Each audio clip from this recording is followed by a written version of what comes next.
CEAP, Centro Espírita Altivo Panfiro. Uma casa de amor. Bom dia aos nossos ouvintes, que Jesus abençoe a nossa manhã de estudos. Vamos iniciar o Livro dos Espíritos, vamos estudar, dando continuidade ao Livro dos Espíritos, aonde nós paramos semana passada. Do Evangelho segundo o Espiritismo, capítulo 10, Bem-aventurados que são misericordiosos. O perdão das ofensas. Quantas vezes perdoarei a meu irmão? Vós lhes perdoareis não 7 vezes, mas 70 vezes 7. Eis um dos ensinos de Jesus que mais deve impressionar a vossa inteligência e falar mais alto ao vosso coração. Comparai essas palavras de misericórdia com as da oração, tão simples, tão resumida e tão grande em suas aspirações, que Jesus deu aos seus discípulos, e encontrareis sempre o mesmo pensamento. Jesus, o justo por excelência, responde a Pedro: tu perdoarás, mas sem limites. Perdoarás cada ofensa tantas vezes quanto ela te for feita. E ensinarás a teus irmãos o esquecimento de si mesmo, que torna uma pessoa invulnerável contra o ataque, os maus procedimentos e as injúrias. Serás manso e humilde de coração, não medindo jamais a tua mansuetude. Farás, enfim, o que desejas que o Pai Celeste faça por ti. Ele não está sempre a te perdoar? Ele conta o número de vezes que o seu perdão vem apagar as tuas faltas? Bonito, né? Então é o que a gente deve fazer. Seguir o exemplo de Jesus, perdoando sempre, apagando a nossa personalidade, a importância da nossa personalidade, e seguir em frente, Senhor, para que nos tornemos, como disse Simeão nesta mensagem belíssima, invulnerável às injúrias, às agressões, às difamações que vêm de um irmão. Ajuda-nos, Senhor, a compreendê-lo como um irmão que no momento da injúria está precisando de ajuda. Envolva a nossa casa espírita, a nossa casa de amor, em tuas vibrações de luz e de paz no dia de hoje. E aqui tenhamos segurança, a tua segurança, para os desenvolver os estudos, os raciocínios em cima das obras que iremos estudar. Hoje, o Livro dos Espíritos, agora de manhã. Permita que o nosso altivo nos inspire, junto com os espíritos guias da nossa casa, com Eurípides Barçanufo, o patrono desse estudo. E assim, em teu nome, Jesus, em nome do altivo, de Eurípides Barçanufo, da direção espiritual da nossa casa, em nome de Allan Kardec, de Leon Denis, em nome do amor, do nosso amor, iniciamos os nossos estudos em nossa casa de amor no dia de hoje. Que assim seja, graças a Deus.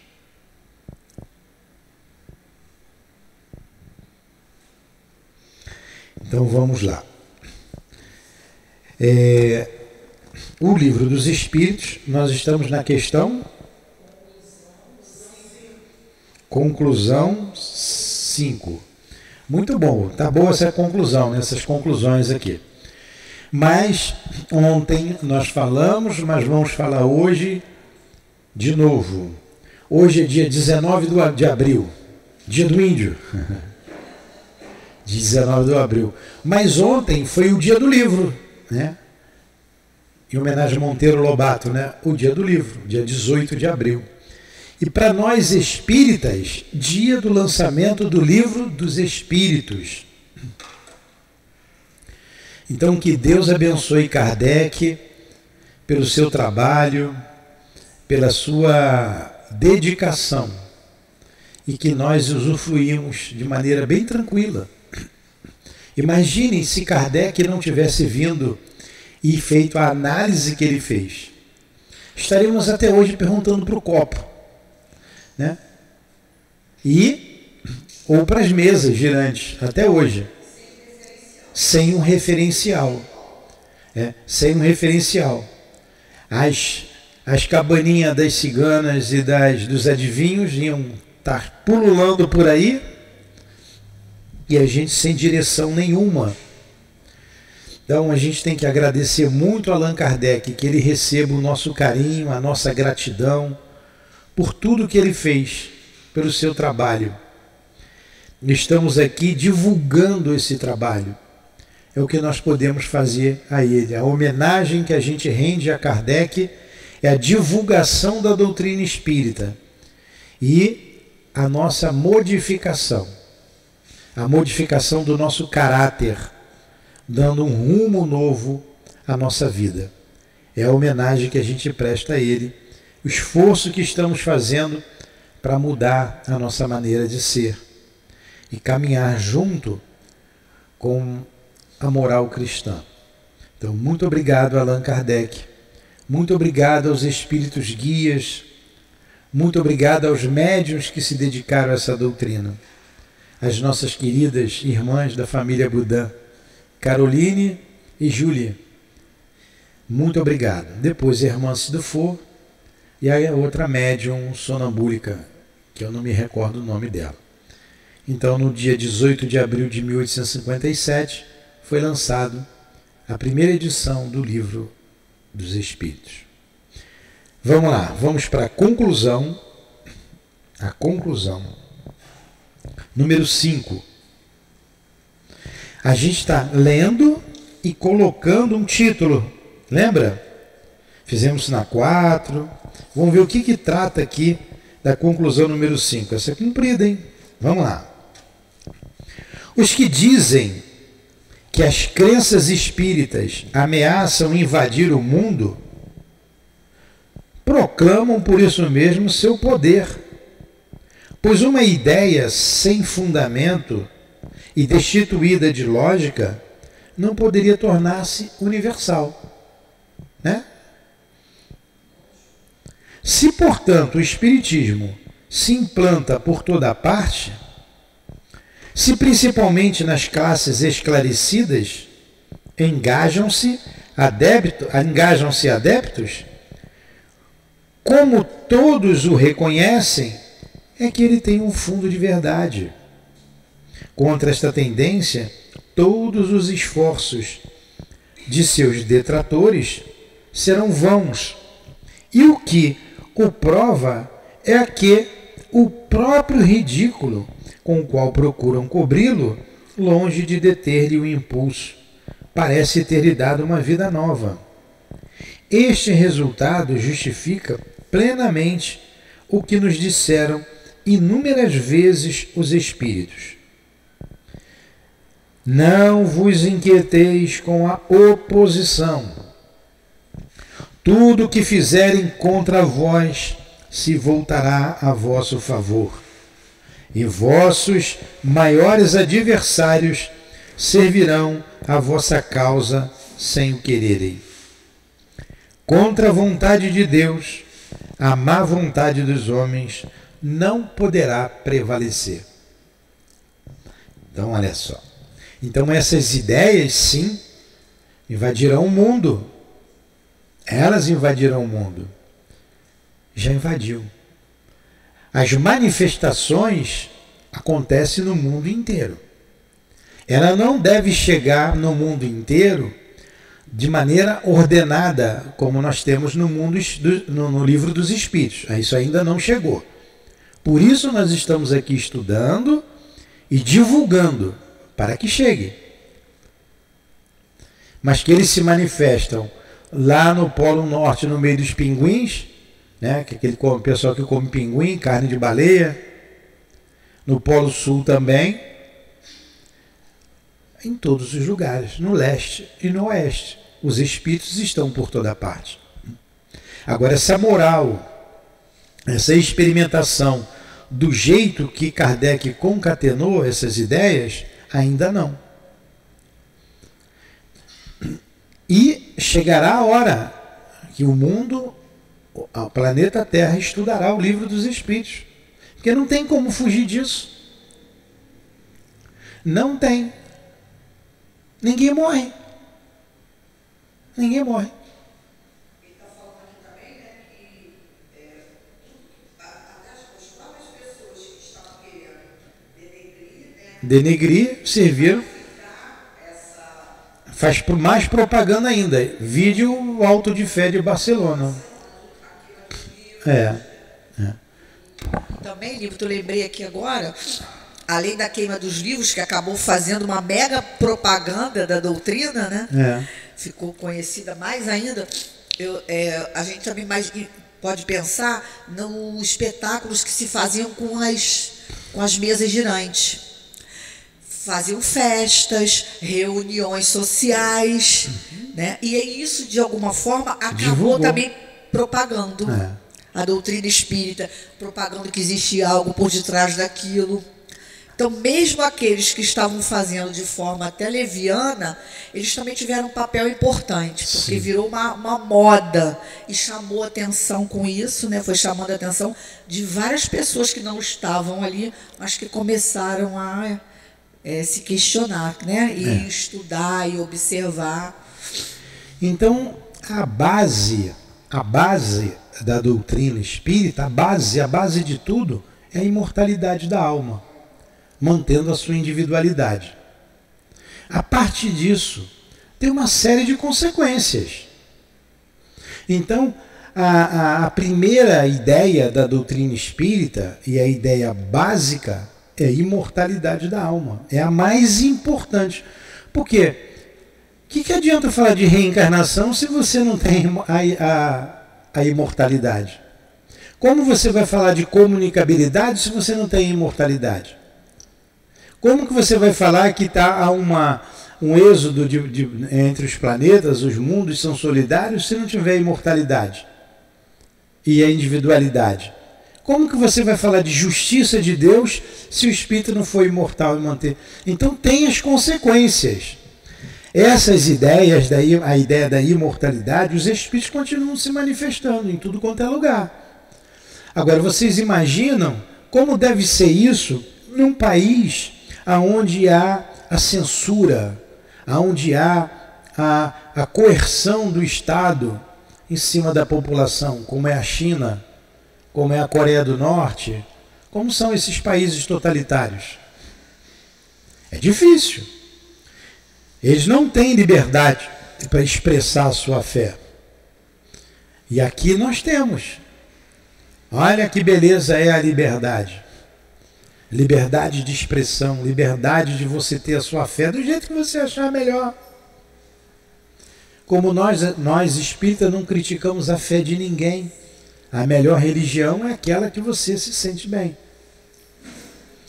Então essas ideias, elas serão propagadas em consequência da imortalidade para o mundo inteiro, porque isso tem uma consequência. Já que eu não morro, já que eu vou manter a minha individualidade, para onde é que eu vou? O que vai ser de mim? Essa questão do inferno e do céu, ninguém mais acredita, né? É só você ler a história de como foi criado o inferno que você vai dizer, não, isso aí é a história da carochinha. História da carochinha. Né? Tudo bem até aí? Então vamos aqui voltar para a conclusão. Então isso será divulgado. Através do Espiritismo, ao que ele diz, a humanidade deve entrar numa fase nova, a do progresso moral. Isso é muito importante. Isso é muito importante, a gente saber disso.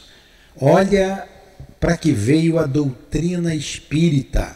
A doutrina espírita não vai ficar restrita a um centro espírita aqui em Vargem Pequena, ou aqui no Rio de Janeiro, ou no Brasil. No Brasil tem bastante casas espíritas, mas no mundo não tem, são poucas.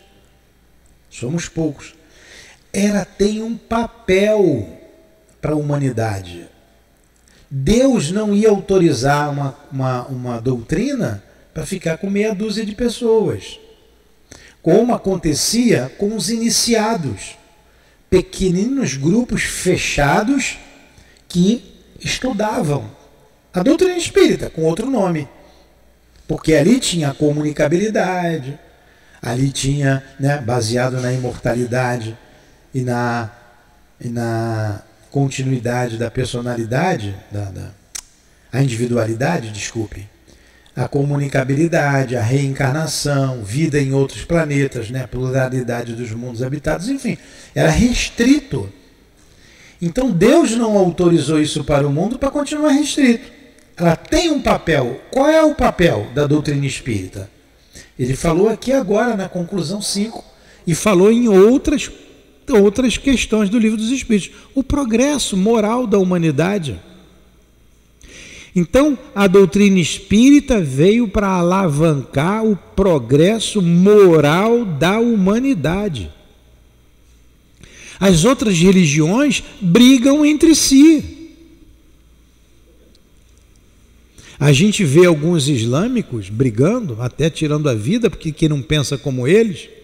A gente vê cristãos brigando entre si, protestantes e católicos. A gente vê muita confusão. A gente vê monges budistas brigando lá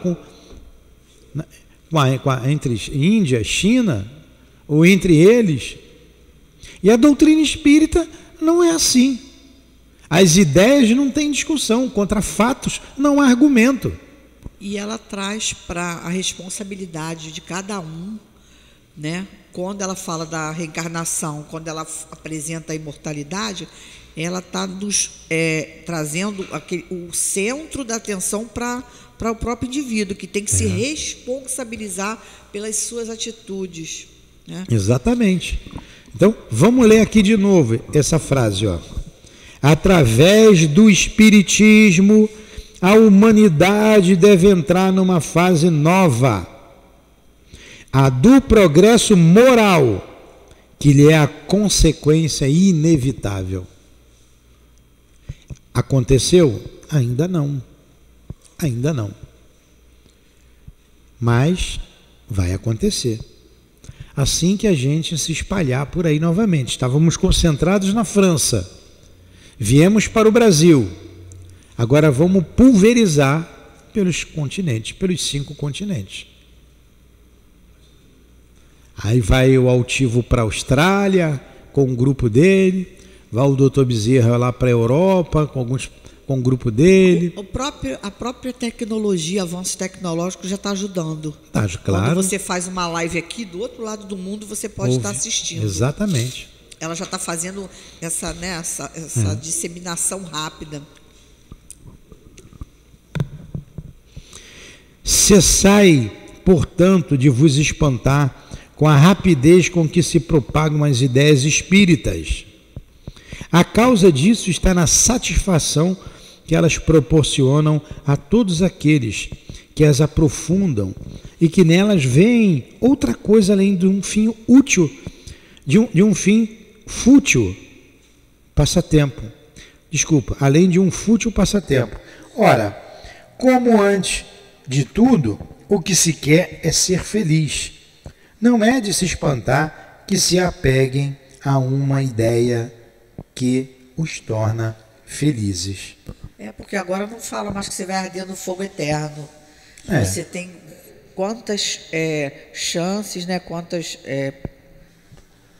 com a reencarnação você terá tantas oportunidades quantas forem necessárias. Estudando ontem, a obra aqui do André Luiz, através do Chico, a reencarnação de Segismundo, Chama muito a nossa atenção ali a misericórdia de Deus, o amor de Deus.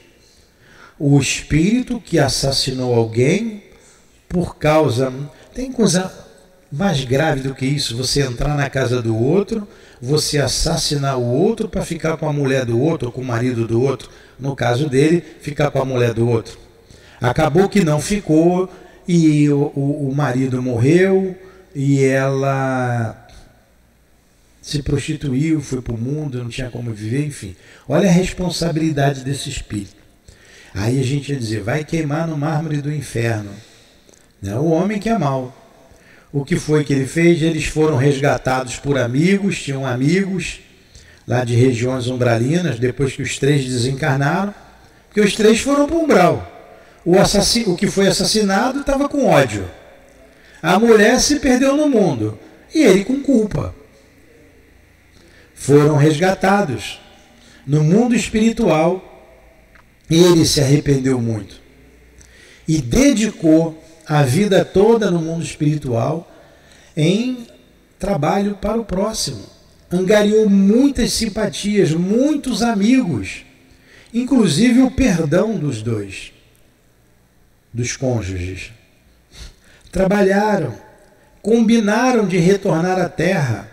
Adelino volta, Raquel retorna dele logo em seguida, se unem novamente, se casam e vão receber Segismundo como filho. E na ligação do corpo ali de Segismundo ao ventre de Raquel, aquela que seria sua mãe, a mãe de Raquel, aquela que foi sua progenitora na terra, pega o Segismundo no colo e leva, olha o ato de amor, para junto da mãe, que seria a mãe dele, junto da filha, que aquela mãe amava muito, e leva para junto dela. E ali mais de 100 entidades, mais de 100 espíritos foram ali dar a sua colaboração, o seu amor, o seu carinho, se despedir de Segismundo, dar o apoio para ele, que ele estava retornando à Terra. Que ato belíssimo de amor, de bondade, de misericórdia. O reajuste dos 3. Que beleza! Que ato bonito! Totalmente contraditório ao inferno de um Deus punitivo e vingativo. É emocionante. É emocionante, é muito bonito. A gente tem que ler essas obras, eu me emocionei. A gente tem que ler com o coração. Não só obter a informação, mas sentir aquele momento, que foi sublime. Importante para Segismundo, importante para Raquel, importante para Adelino, e importante para todos aqueles que o amam e que amam a Raquel e Adelino. Não é? Você vê...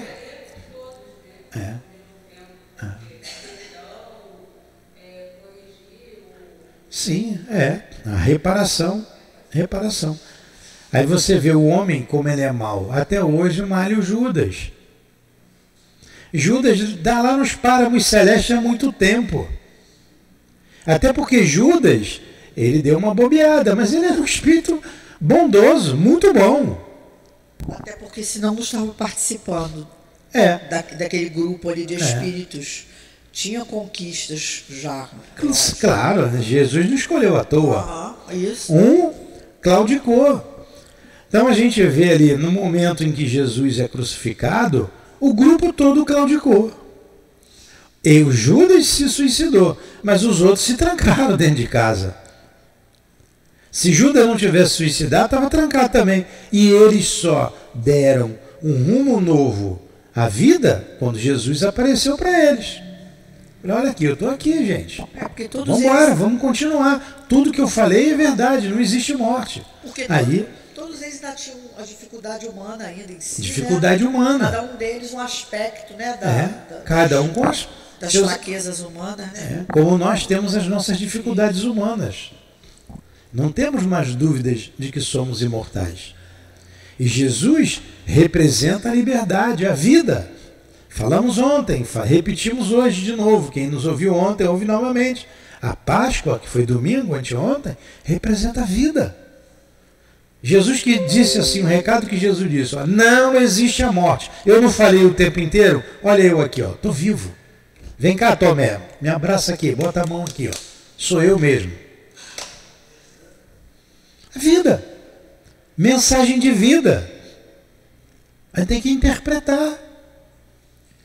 Aí o que o homem faz de novo? Vai fazer coelho e botar ovo. Né? Aí quando Jesus nasce, é esperança para a humanidade, a esperança. O mundo se divide, é um outro mundo. Ele vem falar de amor. Vai o homem, inventa Papai Noel. Aí, todo mundo preocupado com a comilança e quem pode comê-la? Quem pode, né? Quem pode? Quem não pode? O dia é o mesmo. O dia é o mesmo do dia anterior. Então, nós estamos tendo o privilégio de acessar a esse conhecimento libertador. Não é todo mundo que tem esse conhecimento. Isso aqui é libertador, é importante demais para a nossa vida. A doutrina espírita veio para isso, nos libertar. Então, ó, através do Espiritismo, a humanidade deve entrar numa nova fase nova, a do progresso moral, que é a consequência inevitável. Então, isso já não chegou para a gente, para as nossas vidas? Nós poucos que estamos aqui,